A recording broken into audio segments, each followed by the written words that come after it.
Alors je m'appelle Pierre Ouin, j'ai 29 ans demain et je suis quadruple champion du monde d'aviron, triple champion d'Europe et champion olympique à Rio en 2016. En ce qui me concerne, je l'ai vécu, je pense, pas trop mal pour plusieurs raisons.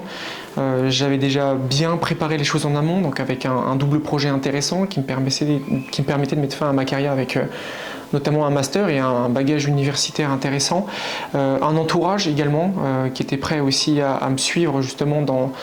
ce nouvel environnement, en tout cas dans ce nouveau chapitre de ma vie. Donc déjà deux éléments primordiaux qui permettent de bien appréhender cet arrêt de carrière. C'est pourquoi je ne considère pas que je suis à plaindre, mais malgré tout, je ne peux pas considérer que ça n'a pas été difficile,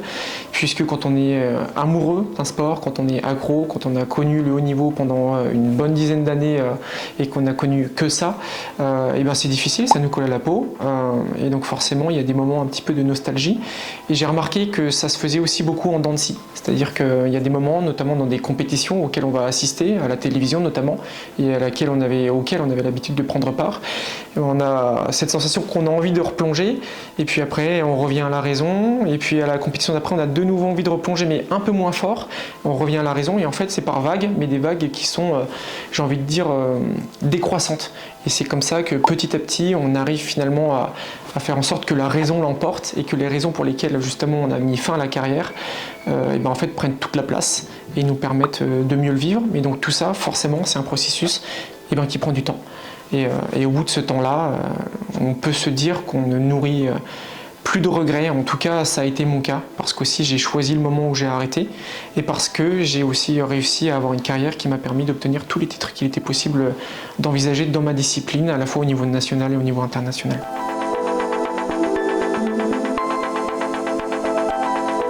Alors en termes d'arrêt de carrière, on est plus ou moins préparé dans le sens où finalement on a ces aspects de double projet, à la fois sportif et ensuite universitaire et ou professionnel,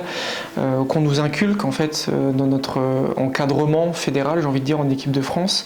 Malgré tout, ça reste à l'initiative de chaque athlète, notamment d'en prendre un peu toute la mesure, toute l'importance, et de construire aussi ce double projet. Donc on est accompagné dans le sens où on nous fait prendre conscience de l'importance de la préparation à une reconversion, mais malgré tout, une fois que du coup on fait face à cette fin de carrière, je pense que là on est véritablement pas préparé,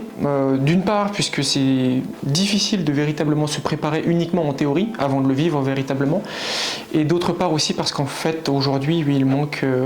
cruellement un accompagnement au moins proposé, optionnel, par au moins un certain nombre de fédérations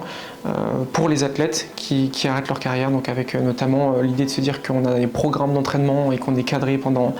des années et des années de pratique, et que du jour au lendemain on n'a pas ce qu'on pourrait considérer comme un programme de désentraînement qui nous permettrait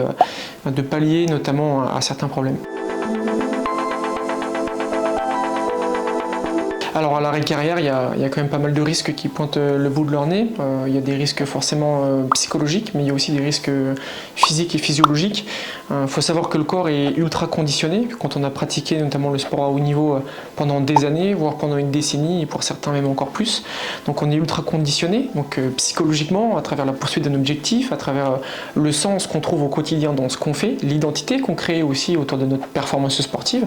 et puis aussi sur le plan physique et physiologique. On habitue en fait le corps à être une véritable machine de guerre, avec les parois du cœur qui s'épaississent, avec des capacités physiologiques qui s'améliorent dans le temps et qui font de nous des athlètes. D'où l'intérêt d'envisager un programme de désentraînement pour habituer le corps en fait à une routine qui devient quand même beaucoup moins à la fois intensive et volumineuse que celui du sportif de haut niveau qu'on a été. Alors si j'ai un message à faire passer aux sportifs qui préparent leur arrêt de carrière, eh ben c'est justement de préparer leur arrêt de carrière. Parce qu'encore une fois, on ne peut pas être à 100% prêt, parce qu'il faut sincèrement le vivre pour savoir à quoi en fait on va devoir faire face. Mais malgré tout, il faut prendre conscience que plus on met de chance de notre côté, et plus on avance de pion sur l'échiquier, et plus on aura de chances de remporter la partie en fait. Et l'idée, c'est surtout d'à tout prix éviter d'être complètement perdu à la fin de notre carrière et de pouvoir en fait se donner la chance de se relancer dans des projets extra-sportifs qui permettent de donner du sens au quotidien et surtout d'avoir une raison de se lever le matin autre que celui de poursuivre l'objectif sportif qui nous a en fait guidés pendant toute notre carrière.